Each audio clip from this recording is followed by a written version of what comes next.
Ayun. So, good evening guys. Ngayon po ay Thursday, November 28, 2024 at laglagan na naman sa market natin. So, ampaw na ampaw. CPSC natin at wala tayong tagasalo na foreigners. Palabas pa rin sila. So, yung bilang natin last time sa kanya, yung 15 billion na net foreign buy dito sa peak natin na 7,600 last time, butas na siya. Ayan, so anyway, ganyan talaga.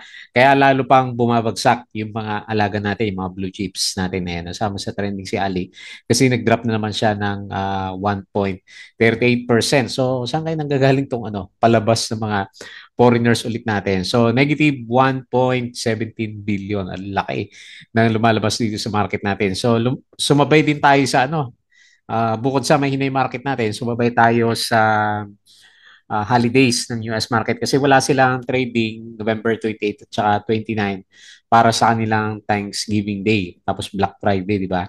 Yung sikat na mga sale doon sa bandang US. Sa Philippines yata, meron din mga black sale na darating by Friday. Okay? So, wala tayong magagawa. Pag-usapan na lang ulit natin at silipin po natin kung ano yung trend ng ating stock. So, binawi na rin yung mga bounce natin from the last few days dito sa market natin, which is align naman dun sa expectation natin. Kaya watch mode tayo dito sa galaw ng ating mga stocks. Sa individual stocks, ayan, sa lambida dito. Si dito natin. Bigla nag-bounce, no? So, laki ng bounce. So, ayan, yung mga talagang hindi mo mapipredict na galawan ng ating mga stocks. So, di ba, kahapon, 1 point something na lang din siya, 1.17 ba yung closing natin kahapon, and then expect na tayo na retouch sa 1.05. Pero nag-upsurge si dito natin. So nag-up siya ng 11.97%. So maganda tignan kung ano nangyari sa galawan niya sa 5-minute chart. Kung hindi ko na rin masyadong napansin kanina pero nung umaga hindi naman siya yung pinaka-trending dito sa mga stocks natin. So nakita ko na mga 10, 11 umakyat na si dito natin. Okay? So yan po yung ating nanguna. Meron siyang for 4.04 million net foreign buy ba? Panalo yata yung nag-net foreign buy at saka yung mga nag-follow on offering sa kanya. Okay? Next, si Aba. Ano nangyari dito kay Aba? Aba, nag-bounce. Ayan. So, 2.9%. Nag-bounce si Aba ng konti. Meron siyang, okay, may pinag-usapan talaga si Aba. Pangalawa yan sa listahan natin. Kasi yung dividends daw niya na late ng 4 years, nung 2020, meron na yata linaw. So, mamimigay siya ng dividendo. So, silipin natin kung meron siya disclosure. Meron yata ito sa banda sa Instagram natin. So, negative 1.8 million net foreign sell. Ayan. So, dalawa pala yun ng bounce sa market natin. Si FCG, nauntog na. Negative 2.33%. Hopefully makabawi bukas. So, meron siyang 411.45K net foreign sell. Si Ali, representative na lang ng big caps kasi pabagsak pa rin man yung ating mga blue chips, negative 1.38% and meron siyang 92.24 million net foreign sales. So walang nagawa yung meron siyang share buyback naman nakarang araw. So wala siyang nagawa. Tapos si CHP, ayan, may konting galaw. Pinag-usapan siya kasi nga malakas yung sipa niya, di ba? Nag 1.6 yung galaw natin sa kanya from the past few days yung bentahan niya, yung nag-tender offer, di ba, binili niya yung kamihan ng shares, 1.42 lang. So, nalugi yung mga nagbenta ng shares ng maaga sa kanya. Palalo yung may-ari nitong si CHP natin, yung bumili sa kanya. Si DMC, di ba? Tama ba? Si SM ba? DMC, yung bumili dito kay CHP. Tapos si ASEAN natin is, okay, nag-trending na rin siya kasi nga, um, parang nag-hukay din kasi yung pinaka-price action niya. So, negative 4.29%. So, meron siyang 9.4 million net foreign sale dito sa markets natin. Okay? So, yun po yung mga pinag-usapan. Si Plus, hindi natin mali-discuss. So, isa din si Plus. Hindi naman masyadong gumalaw yung price action natin. Okay, so disclaimer pa rin guys sa mga bago sa channel natin. As usual, yung ating review is for education purposes lang po yan. So, wag mong gagamitin to as a reason para buy, sell, or hold ng stocks. Mayroon po kasing risk na involved sa market. Due diligence na lang po kung anong stocks yun. gusto mong bilhin naman. Okay? So, double check mo lang yan. Tapos sa mga subscriber natin, so please don't forget to subscribe dito sa ating Palabi Trader na YouTube channel. Join ka lang sa group para updated sa mga posts natin. At sobrang hina ng ng views natin. So check mo lang po yung ating daily uploaded videos, company reviews, profit or loss sa market, basic indicators, fundamentals, at saka yung ating stock market studies. So check mo lang po yan, crypto. So may bago na tayong post kanina. Palabi Trader, crypto to para sa mga play to earn games, tokens, at saka yung mga information natin about sa crypto. Ayan. So may bago tayong post kanina. Ito si Solanix.ai, pre-sale naman siya. Ayan. So trade with caution dito sa mga nire-review lang naman natin. Okay. So check mo na po yan. Tapos yung ating social media, Facebook account na Palaboy Trader. Ayan, posting tayo kanina. I-double check mo na lang yung mga posts natin dyan. Tapos sa Facebook page, pili ka na lang po sa dalawa para updated ka sa mga posts. Bodega Peak, yung mga articles natin dito sa local market, dito sa US, and dito sa cryptos, tapos ano yung mga balita for today's trading natin. So yung pre-sale natin, meron siyang andito. Ito yung magkoconnect mismo sa smart wallet natin. Okay? So tignan natin yung galaw ng market. Wala pa rin appetite. Kailan kayo babalik ng mga tao? Net foreign sale is 1.17 billion. Sino na naman tinamaan? Properties na naman. Ayan. So, yari, yung mga laga natin sa properties, industrial pala, pinakamataas dito. Nag-drop, negative 2.1%. Yung iba medyo na-spare ng konti, pero bloodbath pa rin kasi majority ng stocks natin is nalaglag. So, yung US market, holiday ngayon, yung ating European markets, medyo okay naman siya. Tapos, dito sa bandang Asian markets, mix. Marami din yata yung mapula na nakita natin. Wala yatang guide yung market. Kaya nagsa-sideways lang yung global markets natin. So sa atin naman sa Pilipinas, PBBM at saka si BP Sara pa rin. Tumitindi yung laging naglalabas kasi sa feeds ko sa TikTok, tumitindi yung mga accusations kay BP. Sana maayos na nila yun. Ang gulo ng Pilipinas pag ganyan nag-aaway yung Vice President tsaka President natin No. Okay, so syempre, balance sila diyan kung anong gusto nilang gawin, mahirap pumanig. Mahirap din naman pumanig, di ba? So, okay, so doon na tayo sa tama. Ayan, okay. So, foreign funds sold, BDO, BPI, Security Bank, Meralco, Manila Water, SCP, FCG, Monde, ABA, AC, Aboites, Ali, Double Dragon, MEG, RCR, TEL, Converge, at saka si Cebu, at saka si ICT naman. Okay? So, foreign funds bought, ito yung mga binili, AUB, CBC, Metrobank, Alter, AP, CNPF, DNL, AMI, Green, Costco, SMC, AREITs, DBMPR, at saka si Globe. Okay? So may balita dito si Prick. So si Prick pala, 90% ba o 19% na siya mula dun sa IPO price niya. So declares regular cash dividend of 0.03. So mga REITs to So ito yung mga nagbibigay ng total 6% per year. Alam ko si Prick maganda yung niya, yung galawan nito. Manila Water is signed sa a 10-year term loan facility with China Banking Corporation. So ito yung closing natin.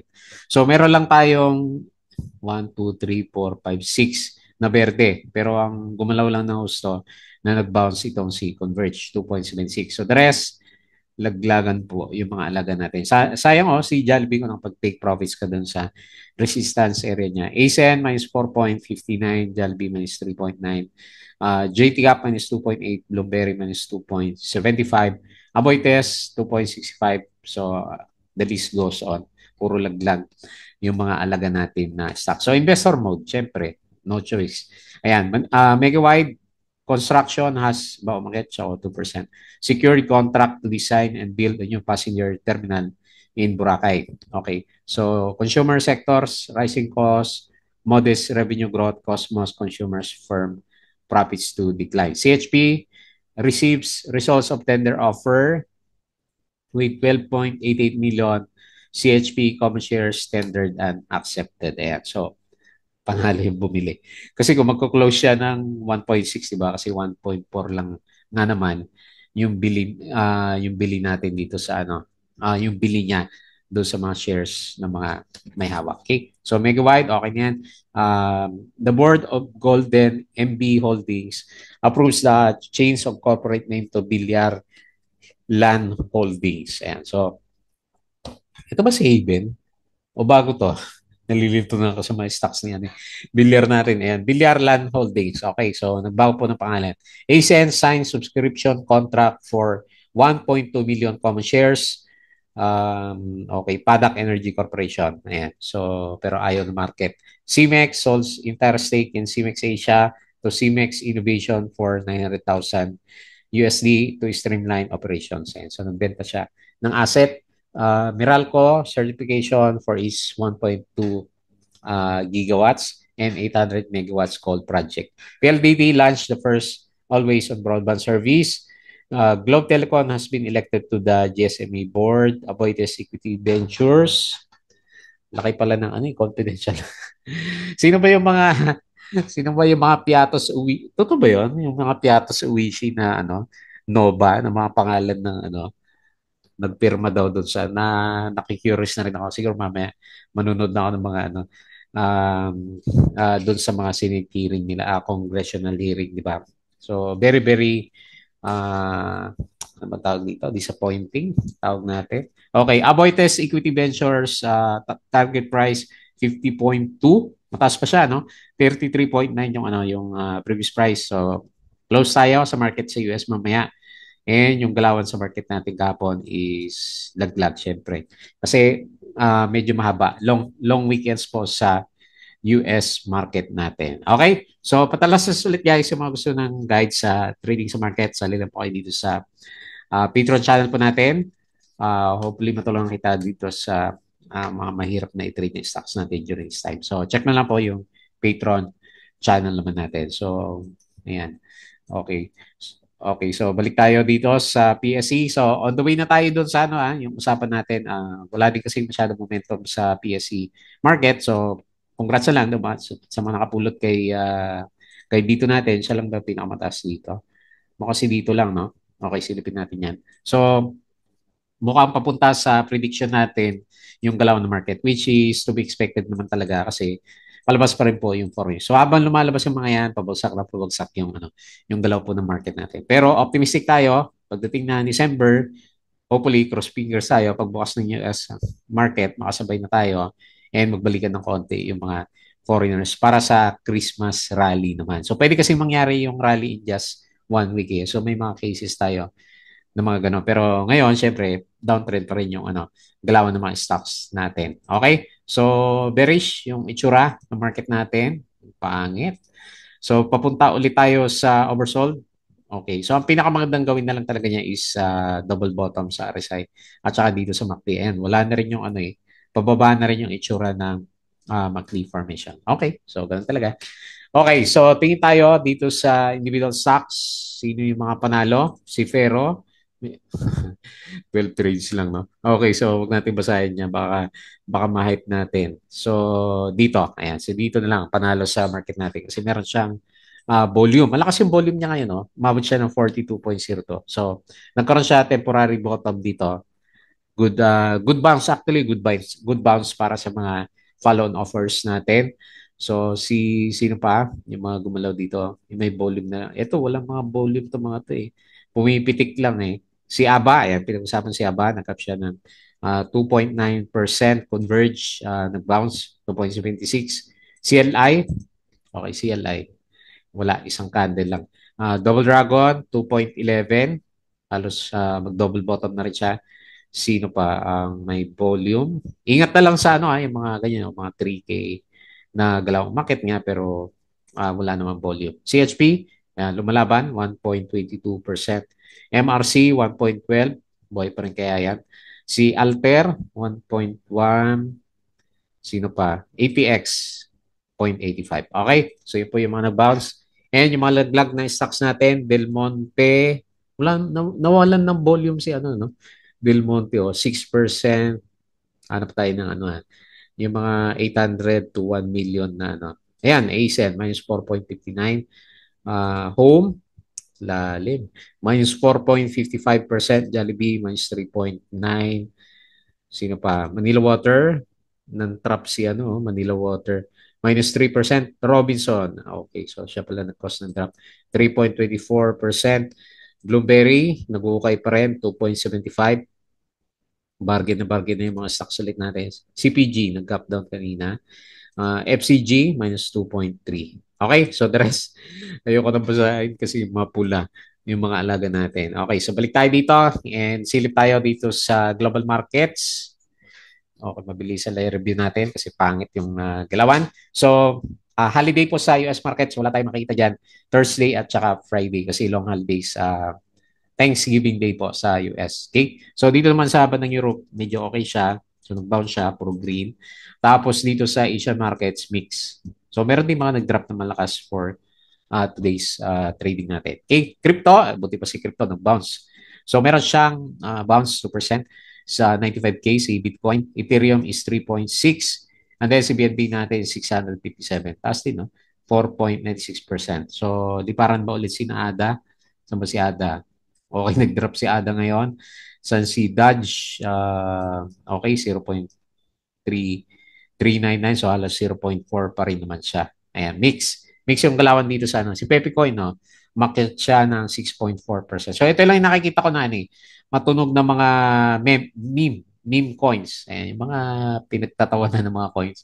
Si Pepe Coin, si Dutch, at saka si Shiba. Ayan, pantayin niyo po yung mga yan. Kasi yan yung nandito lagi sa ano eh, sa Yahoo Finance natin. Okay, so yun lang yung galawan. Mukhang sa crypto yung ano, yung magandang galawan ng markets lang. Okay? So, dito tayo sa individual stocks dito. Okay. So, buti pa si dito, nilalaro. So, nag-up siya ng 11.97% and 4.04 million. So, yung last 3 days na to, merong sumasalo sa kanya, no? So, halos break-even na yung sumasalo sa kanya. And, syempre, tuwan-tuwa yung mga nag-follow on offering kay dito natin kasi finally nagkaroon siya ng bottom dito sa 1.16. So medyo nauntok siya kanina dito sa MA9 pero ilalagay ko ng konti yung resistance dito sa 1.4. So mas okay na sabihin natin na reversal siya kapag medyo sumakay na ulit nga tayo dito sa pinaka MA9. So sa ngayon bounce lang muna yung tingin natin sa kanya. Hopefully hindi siya trap kasi Friday bukas, di ba? So, double check na lang. Kasi pero pag ganyan, medyo malaki yung ano niya eh. Unusual yung ano eh, yung volume natin na pumasok for today's trading. So, hopefully hindi nga trap, bull trap sabi ng iba.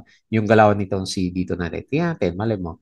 Reversal na siya. So, malayo pa naman yung RSI 50. Normally kasi pag pansinin niya, pag nagbabounce yung stock kapag mahina, nauntog siya dito sa RSI 50. Ayan.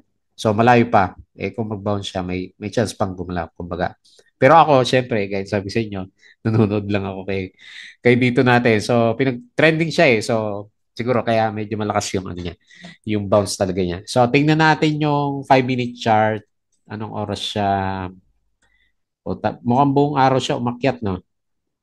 November 28 ngayon, no? So, ito opening.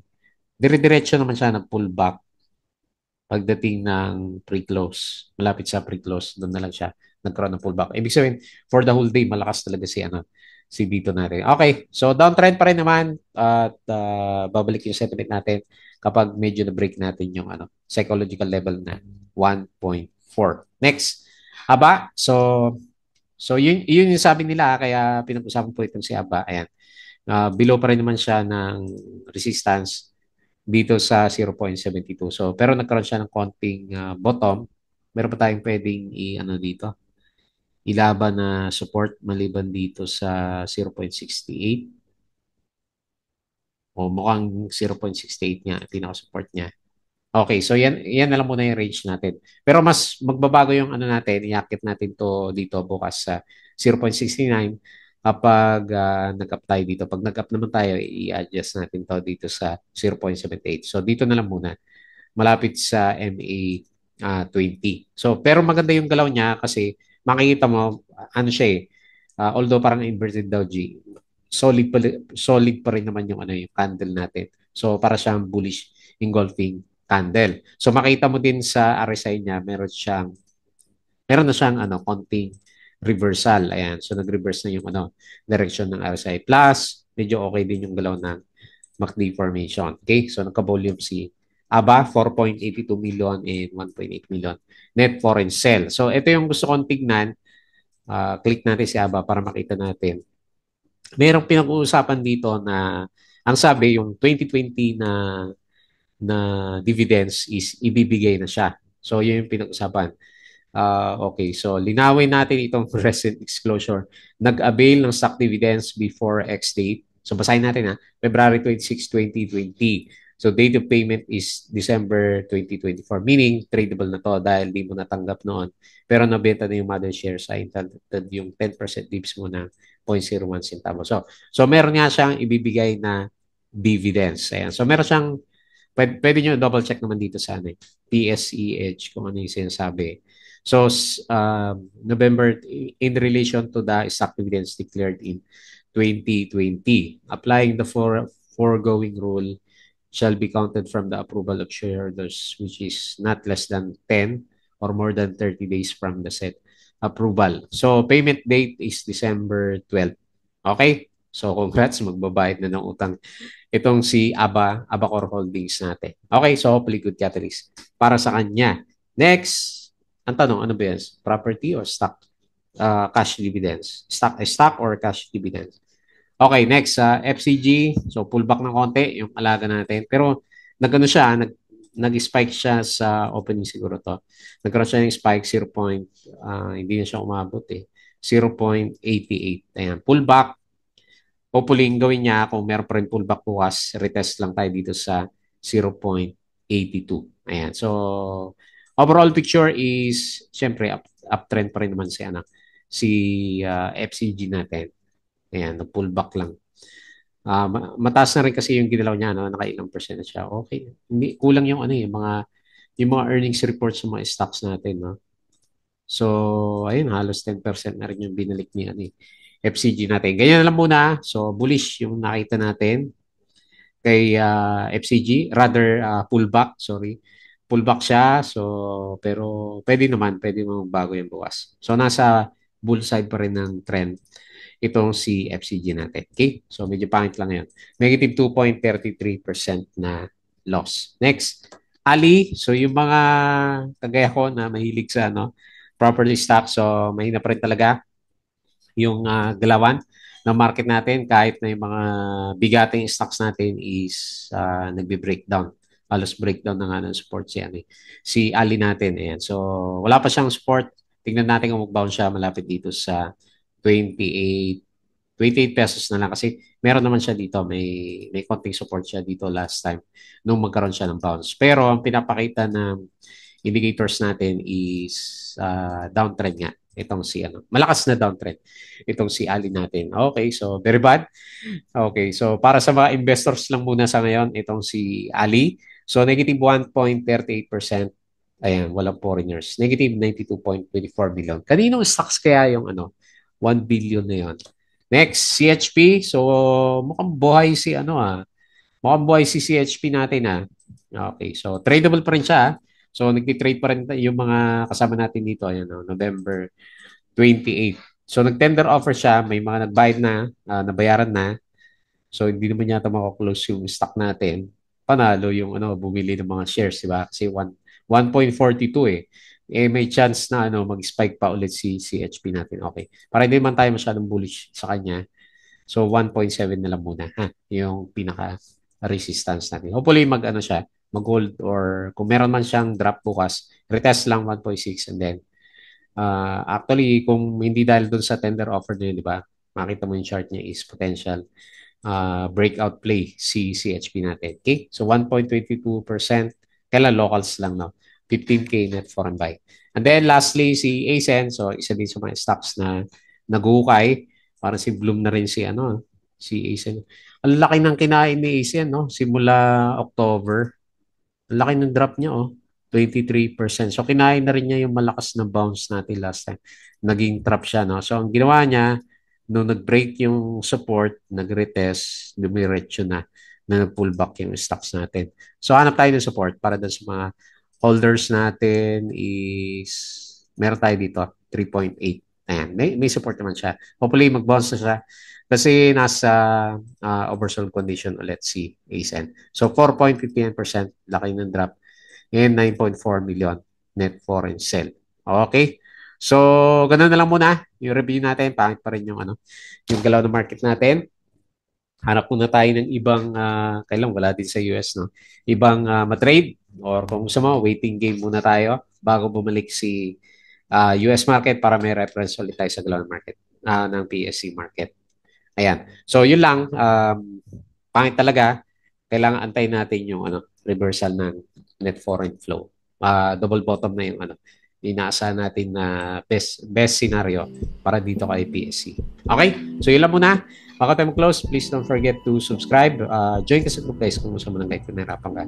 Crypto to, follow mo na lang po ako dito. Facebook account, Facebook page, Budigpik, Twitter, and Patreon.